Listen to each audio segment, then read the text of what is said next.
Letter 1, Excerpt 8. Summary. Jesus' baptism. What really happened then was an experience totally different to anything he had expected. Powerful, mysterious, and sublime. Inconceivable for the human mind. His 6 weeks in the desert were a time of total inner cleansing of his human consciousness. My baptism. When I entered the water in the Jordan River to be baptized by John, I expected to feel nothing more than relief that I had, for once, taken a positive step in reforming my behavior. I expected to feel a new determination to go home and astonish my mother and neighbors with my new kind attitudes towards them. What really happened when John baptized me was an experience completely different to anything I had ever thought possible. I felt a great wave of tremendous energy surge through my body. I was literally stunned by it. As I staggered out of the river, I felt myself elevated in consciousness in a most extraordinary way. A great inflow of glowing happiness uplifted me to a state of ecstasy. I was enraptured and aware of a great light. Stumbling, I moved away from the river and walked, not knowing where I was going. I continued on blindly into the desert. Please note this.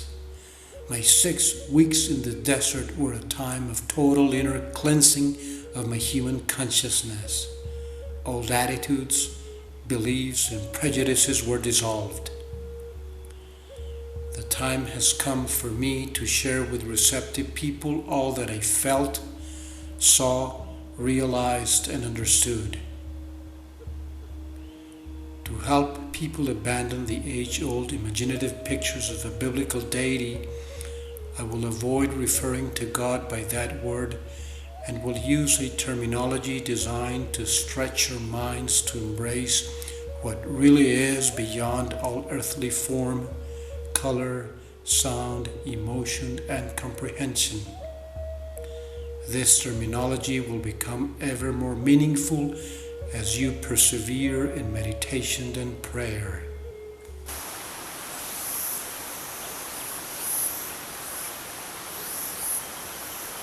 Hello, hello! How are you, girls and guys of the Christian world and of this wonderful world?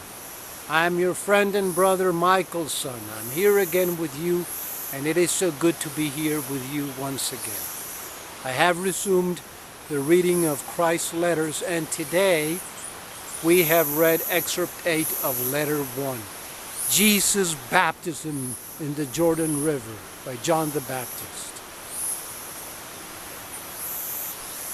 He went into the river. He had made a determination to change his life entirely. After many years of gradual changes, he realized and he wanted to change his life and do something real for his fellow man, which he loved deeply and pitied deeply. So he goes to the river and gets baptized by John.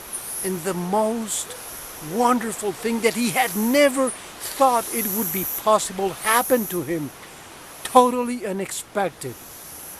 A great flow of energy, of powerful, inconceivable energy surged through his body and uplifted him. And he was uplifted also in the most extraordinary consciousness. And he was conscious, aware of a great, great blinding light. Staggering out of the river, he goes on walking and walking blindly and finally goes into the desert. And there he lives what he lived. Remember, dear brother, the entire teachings of Jesus of Nazareth derive from his experience in the desert. of which we were told nothing. But now everything is being told here in this fantastic document by the very Spirit of Christ. And out of that experience, a man like you and I emerges, converted into a God, into a healing God.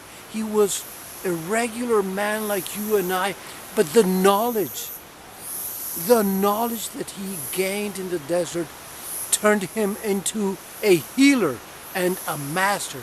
How was that so? He came out of the desert with all the power of God active within him. He came out of the desert knowing that he was in such an extraordinary way the son, the direct offspring of God, that he was God himself active within him. And because he did not doubt that, that's why he could make the miracles.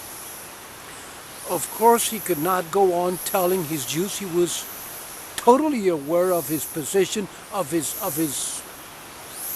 place in society, all what he was. And he, of course, looked for the best way of transmitting this knowledge. And that's why he gave us all these parables. And that's why, instead of saying, which would have sounded, this would have, of course, created rejection. He could not tell them, you are gods. He could not say that. But he would tell them, basically, that the kingdom of heaven was within them, that the love of the Father was active within them. Let me read this for you. This is from letter 2, after he makes his first public miracle. Not his first miracle, but his first public miracle, when he leaves Nazareth and he goes to Capernaum, and then he goes to the house of Miriam and Zedekiah, who had their son very sick and was close to dying. And after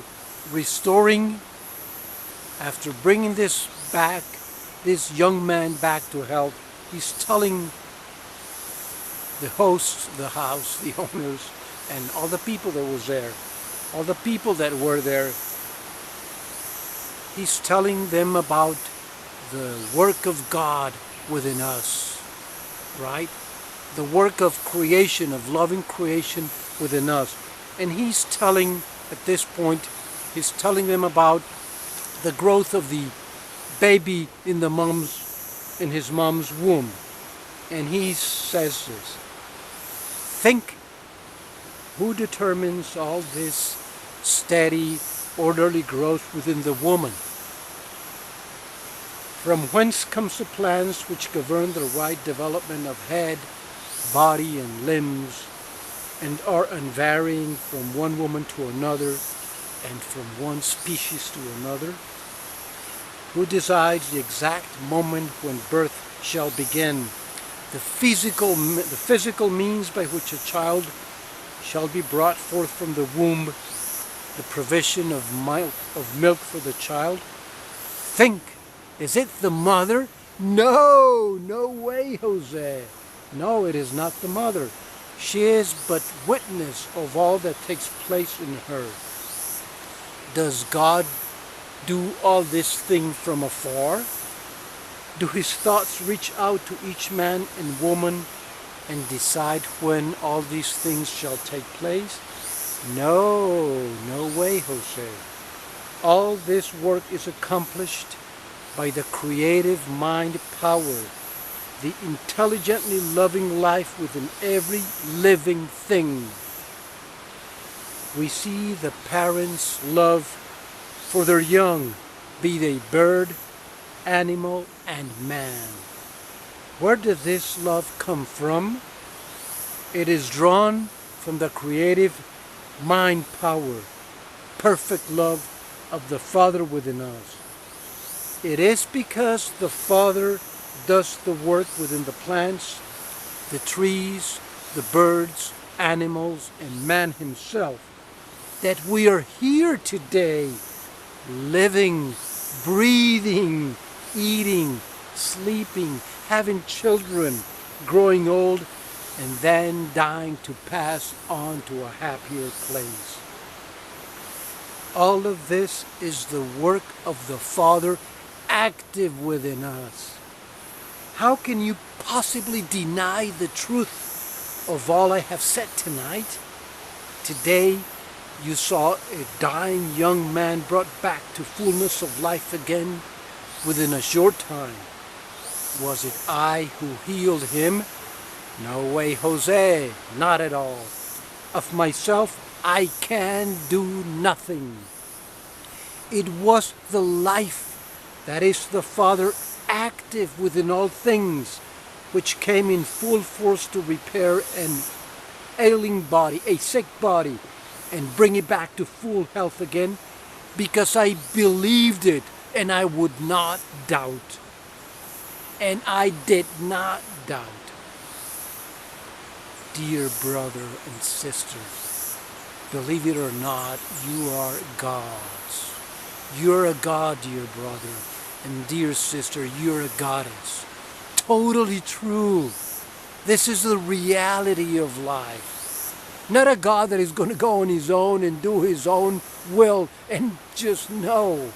A God that is unified in the source of all being, in the eternal, universal love that we all are. Can you not see for yourself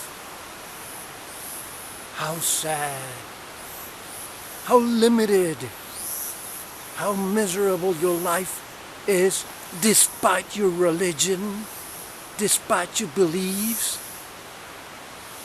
Can you not see that? When are you going to muster the courage and look at yourself and look at your beliefs really squarely in the face? And when are you going to realize what you truly are? When?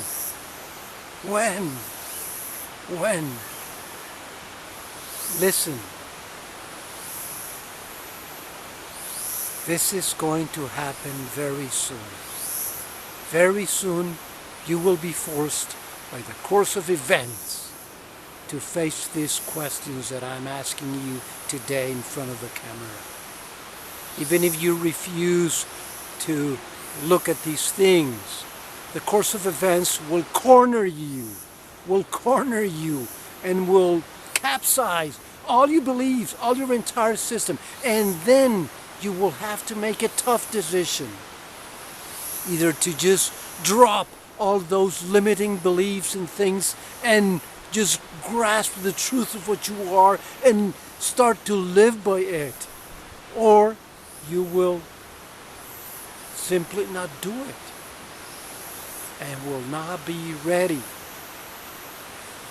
And that is totally perfect.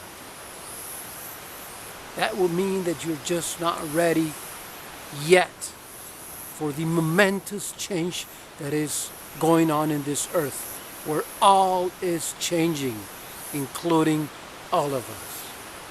Okay? In the following readings, we're gonna see what Jesus saw and felt when he was in the desert. Those are so wondrous, such wonderful, such wondrous, unbelievable things, and so yet so sweet, so real, so consoling. Okay, let's leave my comment here. Thanks so much for being with me today. Again, in front of your computer or your cell phone in hand, listening to my words. Thanks so much again. I love you.